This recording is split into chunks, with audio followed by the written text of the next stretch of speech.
එතකොට මේ ටිප් එකෙන් හරිද? එතකොට මේ ටිප් එක ඇත්තටම අදාළ වෙන්නේ මේ ස්පෝකන් ඉංග්‍රීසි වලට. හරිද? එතකොට ස්පෝකන් ඉංග්‍රීසි වලට ඔයා සාමාන්‍යයෙන් බිගිනර් කෙනෙක් විදියට ප්‍රැක්ටිස් කරන්න ඕන හොඳ පුරුද්දක්. නැත්නම් බෙස්ට් හැබිට් එක තමයි මේක. සාමාන්‍යයෙන් ගත්තොත් මමත් මේක කරන දෙයක්. මොකද අපි ගත්තොත් අපි කොහොමද කතා කරන්නේ? අපි කතා කරන්නේ සහ අපි අදාළ හිත ඇතුලේ දෙන හැඟීම් අපි ජනනය කරන්නේ එහෙම නැත්නම් ඒ උත්පාදනය කරන්නේ කොහොමද? සිංහල වලින්. ඒක අපේ හැටියක්. ඉතින් අපේ නේද මව් භාෂාව සිංහලෙන්ද. එතකොට ඒ කොහොමද අපි මේ අපේ තියෙන අදහස් එහෙම නැත්නම් අපේ හිත ඇතුලේ උත්පාදනය වෙන මේ අදහස් කොහොමද ඉංග්‍රීසි වලට කන්වර්ට් කරගන්න විදිහට අපි අපේ හිත හදාගන්න කියන එක තමයි මම මෙතනදී ඔයාලට කියන්නේ. ඔක හරි ලේසි. හරිද? මොකද ඔක එකපාර අපිට ඇඩ්වාන්ස් විදිහට කන්සිඩර් කරලා අමාරු තැන් වලින් පටන් ගන්න ඕනේ. හරි සරල තැනකින් පටන් ගන්න හරි. උදාහරණයක් විදිහට සාමාන්‍යයෙන් දවස් ඇතුළතනේ දවාට කොච්චරනම් දැනෙනවද බඩගින්න කියන එකනේ. සාමාන්‍යයෙන් අපි උදේ නැගිට ගමන් අපිට හුඟක් වෙලාට නේද බඩගින්න තමයි දැනෙන්නේ. නේ. ඒතකොට වාට කොහොමද වගේ හිතේක එන්නේ? ඒතකොට මට වාට දැන් උදේ නැගිට ගමන් බඩගින්න කියනවා. ඔය හිතෙන් කියනවා මට බඩගිනි කියලා. නේ. ඉතින් ඕක ඔයා සිංහලෙන් කියන්නේ නැතුව ඕක හදාගන්න ඉංග්‍රීසි වලට. හරිද? උදේ නැගිට ගමන් මට බඩගිනි කියන්නේ නැතුව ඔකට දාගන්න I am hungry. හරිද? හරි සරල වාක්‍යයක් නේ. I am hungry. එච්චරයි. වැඩි හිතන්න එපා. I am hungry එච්චරයි. ඒතර ඕක ඔය වගේ ඔච්චර දේවල් වට හිතනවද? ඊට පස්සේ දැන් ඔයාට නැගිටට පස්සේ කෑවට පස්සේ ඊට පස්සේ ඔයාට මොකක්ද වෙන්නේ? ඊට පස්සේ ඔයාට යන්න ඕනේ ඔෆිස් එකට හරි ස්කූල්ට හරි යන්න ඕනේ. ඒතර ඔයා කොහොමද කියන්නේ? I want to go school. නේ? එහෙම නැත්නම් I want to go office. නේද? I want to go work. නේ? වැඩට ගන්න යන්න ඕනේ. මොකක් හරි. අර දන්න විදිහට ඔයගොල්ලෝ මේ සාමාන්‍යයෙන් ගැට ගහ ගන්න වගේ හිත ඇතුලේ. අමුතු දේවල් අමාරු වචන දාගන්න යන්න එපා. හරි සරලව. හරිද? ඒ කියන්නේ මේක සම්පූර්ණයෙන් හැදෙන්න ඕනේ කොහොමද වගේ මනස ඇතුලේ. කියන්නේ in your mind. හරිද? in your mind. මනස ඇතුලේ තමයි මේ දේවල් හැදෙන්න ඕනේ. හරි සරලව.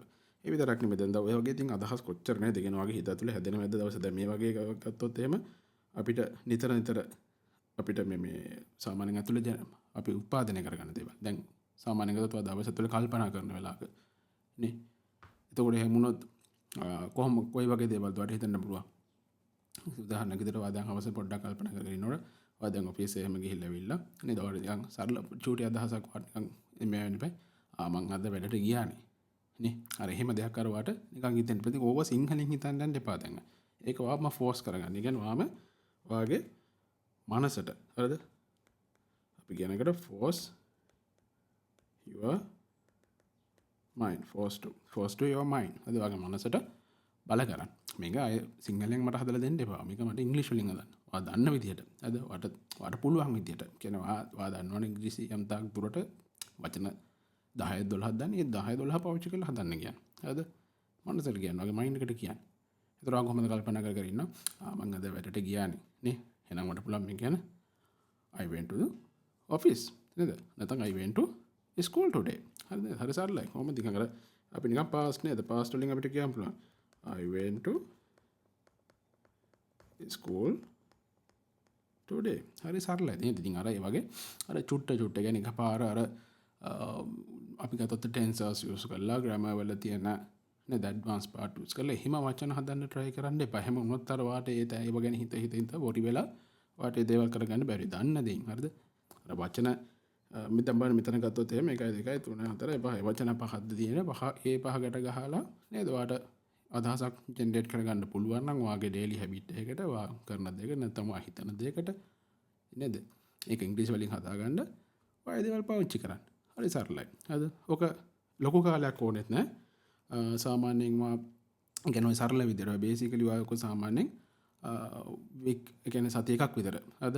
only one week. කියන්නේ අපි ගත්තොත් එහෙනම් පරිණ සතිය one week එකේ ඔයා නිකන් මේ විදිහට පොඩ්ඩක් try කරන්න. එතකොට මේ try කරලා පස්සේ ඔයාට ඊළඟට එන පාට එක තමයි මේ හදාගත්තු වචනවල මොකද්ද? quality එක. හරිද? ඊට පස්සේ ඔයා මේකේ quality එක හදාගන්න. එතකොට quality එක හදාගන්න මොනවද කරන්න ඕනේ? ඔයා ටික අර grammar vocabulary නේද ටිකක් හොඳ advanced වචන පාවිච්චි කරන්න. එතකොට tenses වල improvement එක නේ එතකොට part of speech කියන අපි අර ඒ ස්පීච් කරන ඒ අදාළ sentences වල parts දැනගන්න ඕනේ. ඉතින් ඒවා චුට්ට improve කරන්න පුළුවන්. ඔක පාර අල්ල ගන්න ගියොත් නේද fundamentals අපි ඉගෙන ගන්න අදවලට ඔයාලා කවදාකවත් මේ ඉංග්‍රීසි වල කතන හැකියාව එහෙම නැත්නම් මේ ස්පෝකන් පාර්ට් එක වට කරගන්න හම්බෙන්නේ නැහැ. හරිද? හරි එහෙනම් මේක පොඩ්ඩක් සතියක් විතර try කරලා බලන්න.